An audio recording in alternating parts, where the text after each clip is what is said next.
In this chapter, we started looking at the histamine 2 blockers, and they're not able to affect the cell without being absorbed into the system.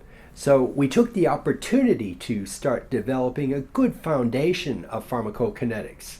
We simply aimed to get a good picture of each process, the absorption, distribution, metabolism, and excretion of our medications.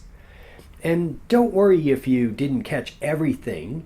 Understanding pharmacokinetics is very difficult, so I'll take you through a review of pharmacokinetics using the proton pump inhibitors as the example in the next chapter. I think you'll find that you know a lot more about the topic than you realize.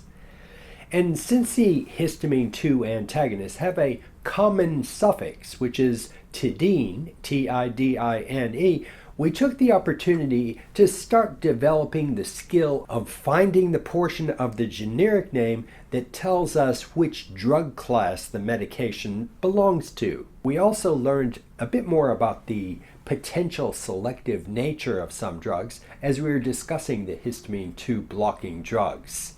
Recall that the histamine 2 blockers do not have an affinity for the histamine 1 receptor.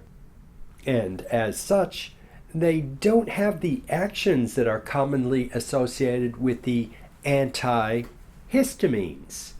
Recall that the medications we refer to as antihistamines bind to the H1 receptor, and as such they decrease the runny nose, the itchy eyes, and inflammation that's caused by the histamine in the nasal passages.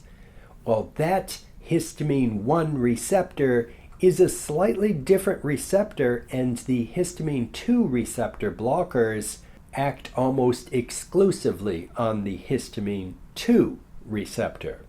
Finally, we learned a bit about the actions, indications, contraindications, and side effects of the histamine 2 blocking drugs.